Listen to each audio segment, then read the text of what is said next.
All right, we're now live. Well, welcome everybody. Carol has asked me to chair the meeting today because she has a conflict and will be in court probably part of this afternoon, so she didn't think she'd make it back in time. Today is Thursday, June 3rd, unlike the agenda, which says June 6th. I know it's June 3rd because it's my birthday. So it's a great day to chair a meeting. Let's begin by, since it's a virtual meeting, conducting a roll call of attendees from the board. So we have that for the record.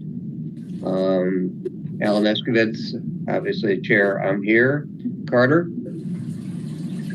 Webb. Present? Yeah. Okay. Can you hear me all right? Yeah, okay. Now I think I had my headphones muted, but nothing else muted. Sorry. Okay, you're present. Rick Devereaux. I'm here. Present. And Mike Hahn. Here.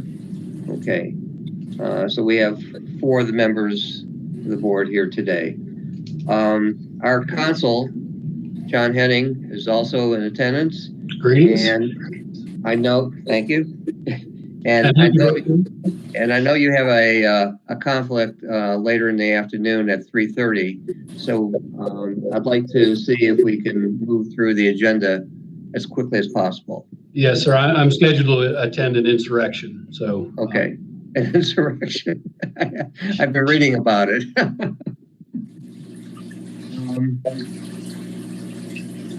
First thing is the approval of the minutes. The first item on the agenda, February 4th. I know it's a while back, but I think all of you have received the minutes in the email that went out, and I was wondering if there's any additions or corrections that you may have.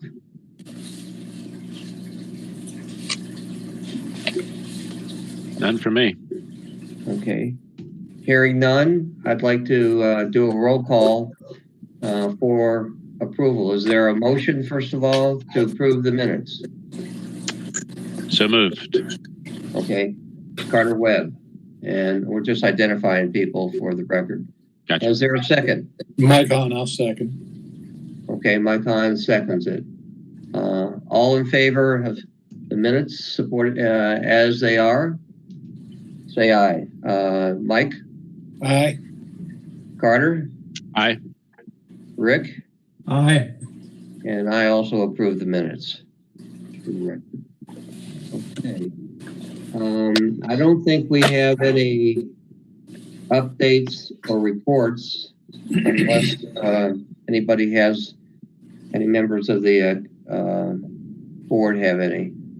And I don't think we have any unfinished business from our last meeting, which seems like ages ago. Can't remember. Lots happened since then. Yes. So let's move on to new business. And we have in attendance today, Chief Burnett.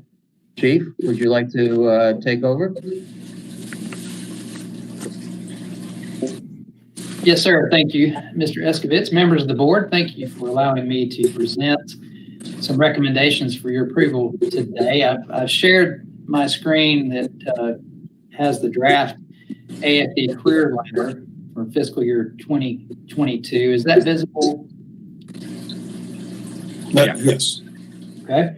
So the first item that I would like to bring to the board's attention is Assistant Fire Marshal. You can see the recommendation in red. Some quick background on our Assistant Fire Marshal position. These firefighters work business hour schedules through the week, and the main portion of the job that they do is performing fire inspections in businesses and other public occupancies. Currently, we have a minimum requirement of Fire Inspector 2 to participate in that promotional process. As a reminder, these are minimum requirements to participate in the promotional process, not to actually do the job. And so Historically, Fire Inspector 2 has been a minimum requirement. This is more of a procedural change that we are asking for to align ourselves with how North Carolina's Department of Insurance, their Code Qualifications Board, does business. And so when I took my fire inspector certifications, I would take a class, and then I would go take a test. I would become certified in the different levels. There's 3 total levels that the state certifies, and the levels equate to the types of occupancies that I can inspect going up in complexity. So when I took my fire inspector, I took that class, gained the knowledge. I took a test that validated that knowledge, and then I was set loose to be able to go and perform inspections in these types of occupancies. The state has made a change. It's a good change. And what they prefer now, or what they require now, is instead of taking the class and then taking the test, is that you perform as a probationary level 2. And what that allows the fire inspector, after they've completed their 1, they can apply for this probationary level 2 certificate, which is just an application process. And once granted by the state, they can go ahead and start performing those fire inspectors under the review of a level 2 fire inspector. And so that allows that new fire inspector to get experience and someone else reviewing their work before they're actually certified in that level.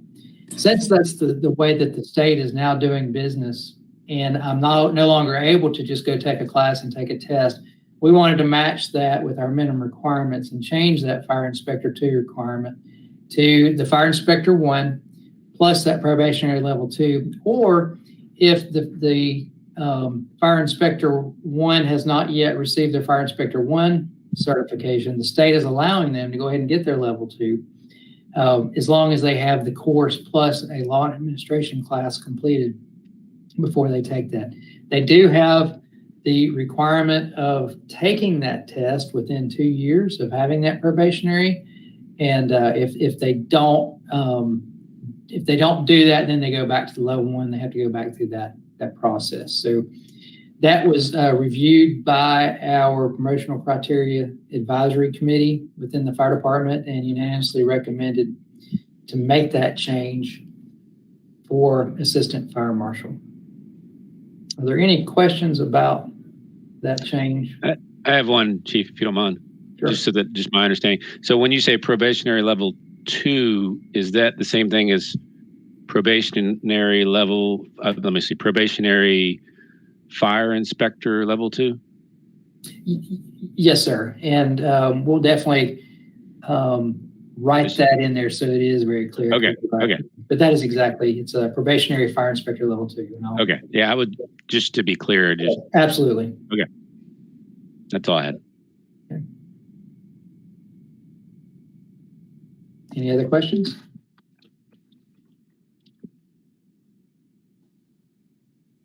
Okay. So Mr. Escovitz, would you like me to go to the other minimum requirement change of lieutenant, or would you? Yes. Why don't we do that, and then we can approve the changes you're making for minimum requirements. Okay.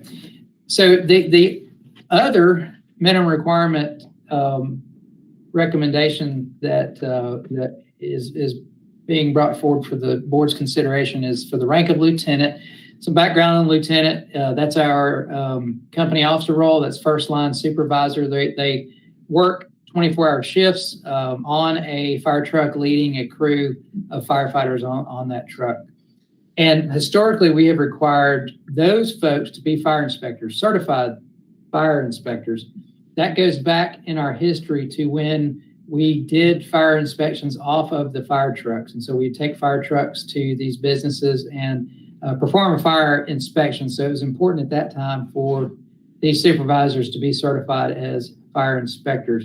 We do not operate that way anymore. We haven't for some time. We have our fire marshal's office exclusively does our fire inspections.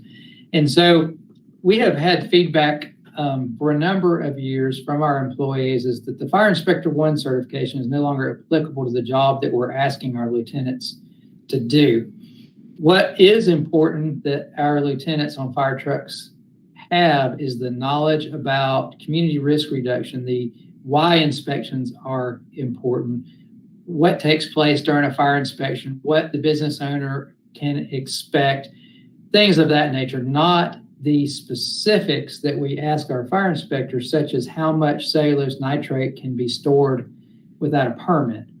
And so you can see that long list of minimum requirements that we ask our lieutenants to have before they can participate in that process. And we feel that removing that fire inspector 1 requirement frees up their attention to the things that are applicable to the job that they do every day. So the recommendation is that in lieu of fire inspector 1, if somebody has that, great, they fully meet those minimum requirements, but we wanted to also accept a course that we are developing that will be offered in-house for folks to be able to take here in Asheville, that's taught by our Fire Marshals Division, about AFD community risk reduction. And it would be specific for the knowledge and skills that we would need our lieutenants to have related to that community risk reduction, those fire inspections.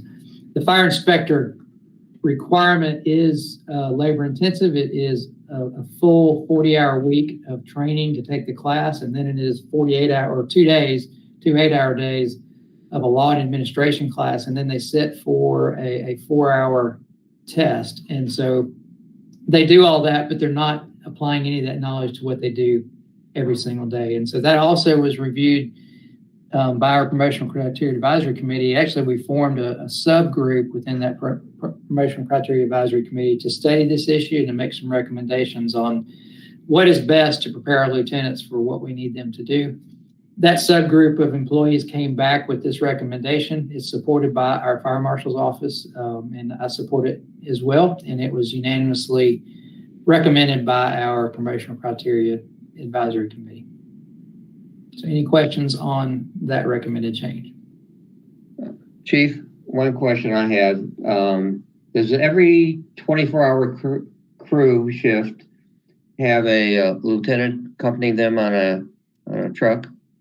Yes, sir. At minimum, there's a lot of our companies have captains. And so after a lieutenant has done that job for a minimum of 2 years and have met all the requirements for captain, mm-hmm. then they can get promoted to captain. Their job stays mostly the same. We ask our captains to do more than our lieutenants. If we have a battalion chief that's out and we need somebody to step up, we go to our captains. We don't go to our junior officers, the lieutenants. Same thing if we have a safety officer that is out, we go to our captains to fill and step up and fill those roles. So the captains are the senior officers on the shift, and the lieutenants are the junior officers on the shift. But every fire truck company has either a lieutenant or a captain assigned as the supervisor. And is the department now at full capacity with frontline supervisors throughout the city? Yes, sir.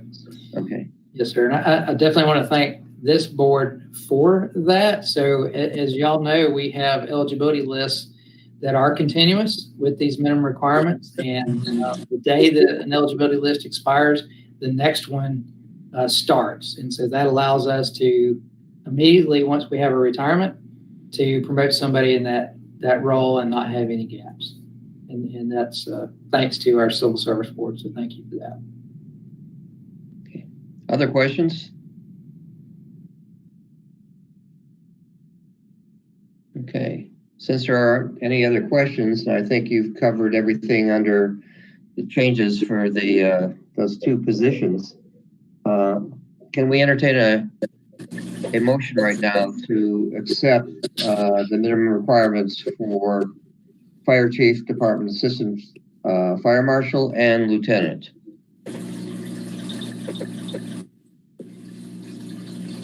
Is there a motion? Mike Hahn. Okay. I'd make a motion that we accept the change to the assistant fire chief promotional criteria, and also the change to the lieutenant requirement, reference the community risk reduction training. Actually, it'd be for the assistant fire marshal. Yeah, the first one's for the assistant fire marshal, Correct. and then the second one would be for the lieutenant change. Okay. Is there a second to that motion? Rick Devereaux will second that. Okay. Let's take a roll call. Carter? Aye. Okay. Rick? Aye. Mike? Aye. And Alan Eskovitz, I also support it. Thank you, Chief. Next item.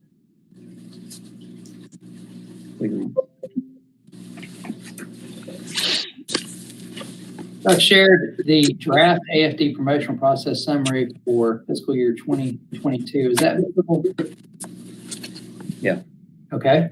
And so these are the percentage weights for all of our promotional processes that are currently approved by the Civil Service Board. And what I'm coming to you today is minor changes to two of our processes.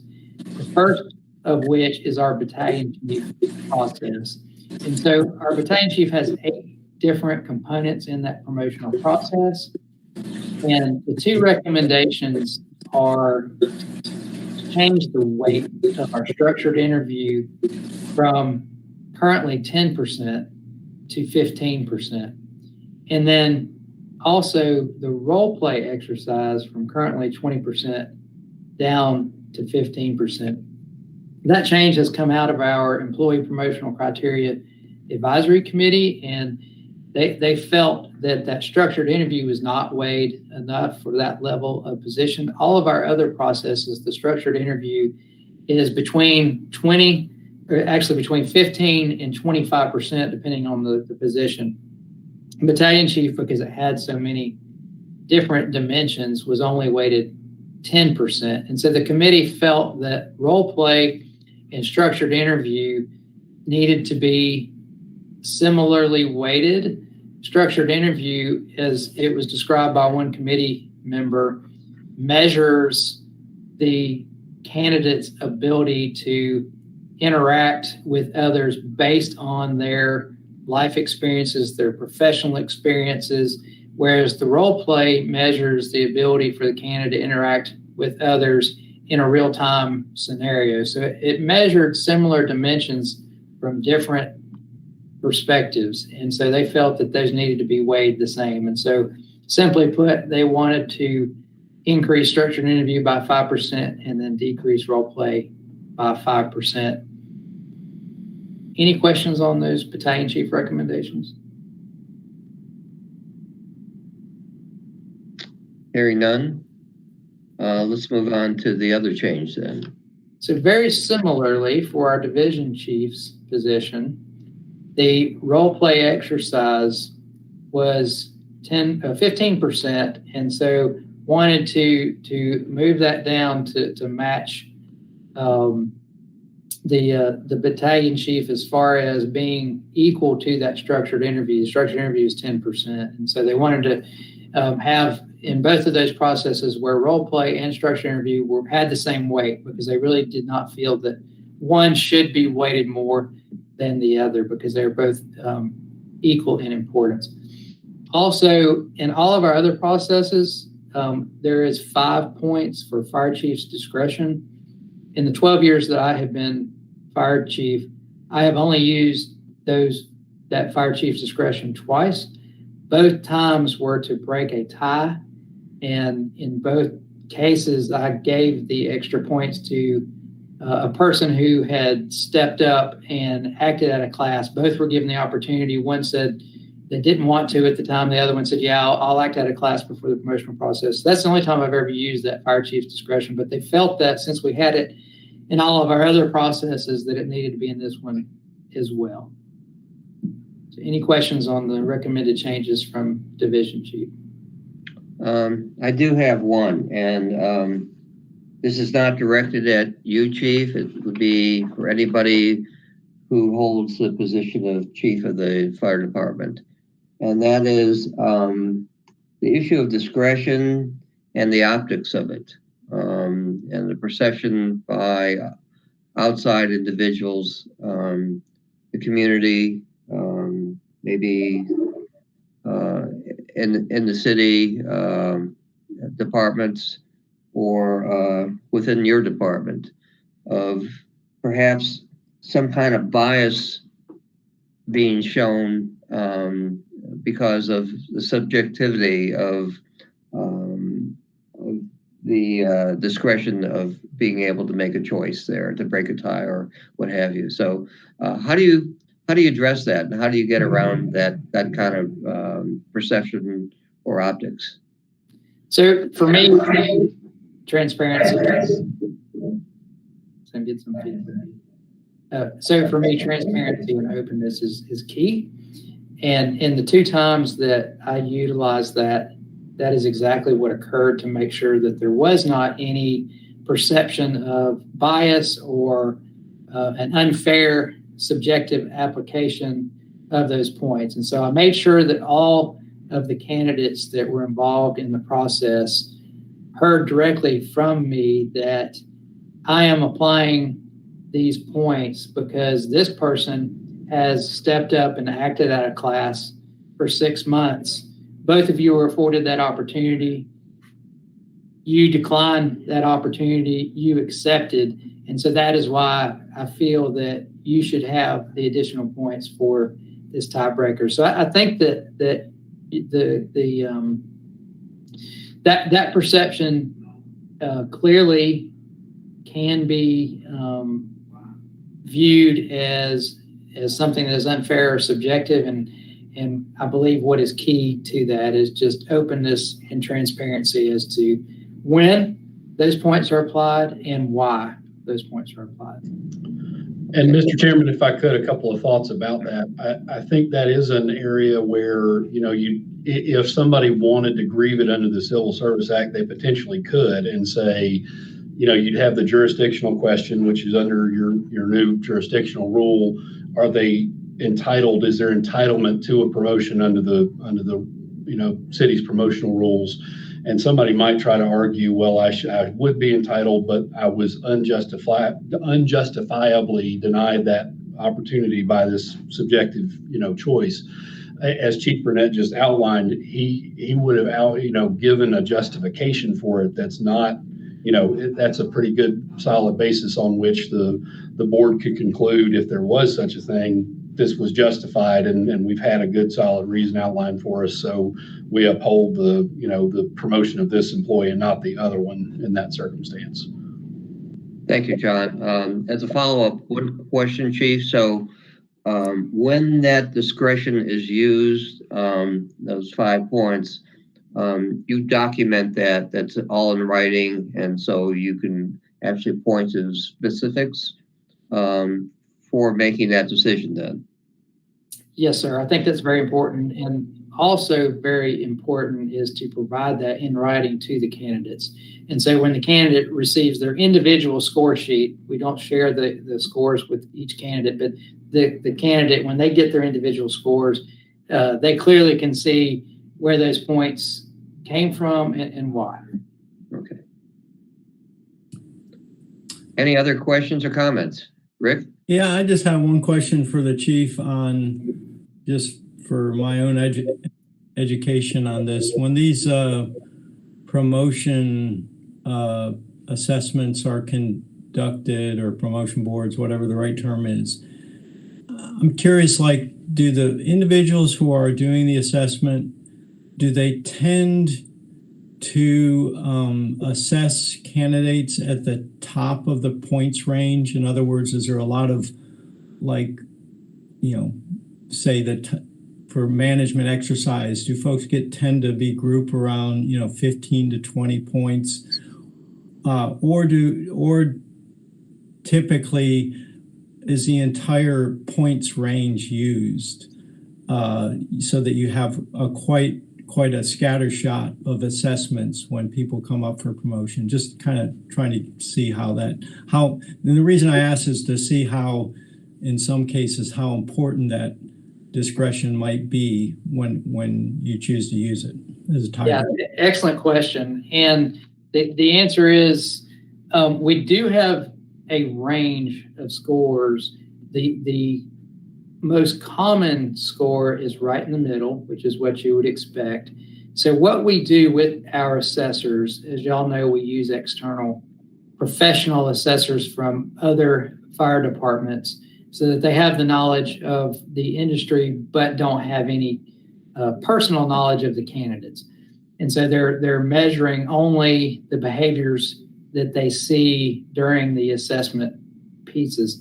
So we provide education to those assessors on what behaviors we would expect someone who is in that position to exhibit. And so on a scale of 1 to 10, we instruct the assessors, these are some examples of behaviors of what we would expect, and they would get a score of a 5 on that dimension. These are some examples of behaviors that would exceed what we would expect. These are some examples of behaviors that are less than what we would expect. And so because of that they do get a range. Having said that, however, we have amazing firefighters, as y'all know, here at the Asheville Fire Department. And so we do have a range of scores. However, since we do have many top performers, we do have processes often where the top performers are separated by a very narrow margin. And so those 5 points certainly would make a difference. I have only used it twice, and it only when it was an even tie, both times. Without it being an even tie, I've never had the need to apply those points. That helps a lot, Chief. I appreciate that, and you kind of refresh my memory too on the process. Yeah, that provides a lot of confidence in the approach. Thank you. Any other questions or comments? Well, hearing none, I'd like to entertain a motion to approve the process component changes for the AFD and Division Chief. Is there a motion?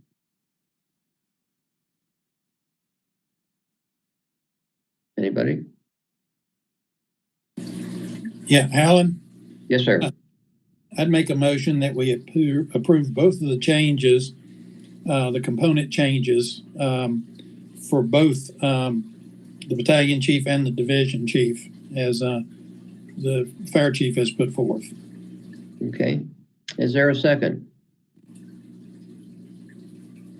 This is Carter. I'll second. Okay. Let's take a roll call then. Carter Webb? Aye. Rick Devereaux? Aye. Mike Hahn? Aye. And as chair, Alan Eskowitz, I approve also. So, Chief, thank you for being here today. Anything else you'd like to provide to the board? No, sir. Thank you very much. Well, thank you for your attendance. Appreciate it. Moving on the agenda to public comment. Are there any folks from the outside community who'd like to comment on Civil Service Board here meeting today? We didn't provide live comment for that, and we didn't receive any comments beforehand for this meeting. Okay, thank you, Beth. You're welcome. Future agenda items. I'd like to ask our outside counsel and Shannon, are there any hearings being set for the near future? Do you have any dates that you're aware of? Mr. Chairman, there's one grievance that was submitted some time ago that I don't believe is going to ultimately result in a hearing. And so we'll deal with it at the moment, and we'll inform board members if it does look like, and we'll schedule it as usual if it looks like it's going to require one. But other than that one, I'm not aware of any. Okay. Shannon, you haven't heard of anything? No, sir, I have not. Okay. Well, hearing no future agenda items, and And I Mr. don't Chair, know. I just Yes, want to weigh in. I won't be able to make the next meeting. I'll be out of town. I think it's July 1st is the next one. Yes. So just Okay. put that on record. I don't know. If For what we it's have- worth. Yeah, in case we have anything on the agenda. Rick? Yeah, I just wanted to ask for you or Shannon if there's any forecast on when, city boards would resume in-person meetings, just what the forecast looks like. Thank you for asking that. I was going to ask that too. So that's a good question. And Beth may actually have a little more up-to-date information than I do on that. We're working through the transition is the answer that we have for right now. We're going to take our first stab at an in-person council meeting on the 8th. And then we're working through the details with city council on what the future of streaming boards and online access, all those sorts of things. It's a big lift when we have over 30 boards to turn that ship easily. So we'll keep you updated as soon as we hear more information. But there's no timeline right now. Not as of right now. Like I said, we're not going to shift anything quickly without letting you all know and letting the public know. So I would say business as usual for right now and until you hear more. Like I said, we're trying our first city council meeting in person next week. Okay. Thank you. The other part of that I would just ask is if there might be consideration of a hybrid kind of meetings where you had some in person or in some virtual. I know there's probably legal issues and so forth surrounding that, and I'm not necessarily asking for it, but I know much of the world is kind of moving in that direction. So absolutely, yeah, we are bound by some of the state statute. So while we're under the declaration of the state of emergency, we're allowed to hold online virtual meetings. So once that state of emergency goes away, we're probably going to be in an in-person form unless some sort of other state statute comes down through. So we'll be working through it is all I know. Go ahead, John. Not to get super deep in the weeds on it, but that's exactly right what Beth just said. The current state of emergency remote meetings rule that we have on the books does tell us how to have a hybrid meeting like you described, where you have some in person and some that join remotely. The open meetings law prior to that wasn't super clear about whether you could do it or not. And so a lot of our local government clients had adopted rules that stated how they would do it if they needed to. I certainly would never say do it with less than a quorum present, but also know that present physically if we're having that kind of meeting.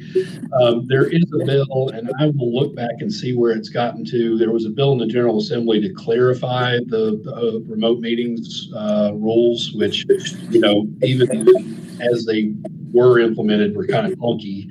And so hopefully we'll get some clarity on what we can do once we do get back into normal times and see if we aren't allowed to have a hybrid meeting explicit by statute. John, for a hybrid meeting, I would assume we would still require roll calls on every item, unlike an in-person meeting. That is true. If you even have one person remote right now, that's what the rules say. Okay. What they'll be by the end of this General Assembly, I don't know. It could change potentially, but I would think that probably remain in place. Yeah. Okay. Good to know. Any other items for discussion? Well, hearing none, I'd like to take a motion for adjournment for today. I move we adjourn. Okay, is there a second? Second. Okay, all in favor? Rick? Aye. Mike? Aye. Carter? Aye. And myself, aye. Thank you, everybody. Glad you could participate today. Good to see you all. Happy birthday. Take care. Thank you all. Yeah, Thank birthday you. on. Thank you all. Happy birthday, Alan. Thanks, folks. Bye-bye. Bye.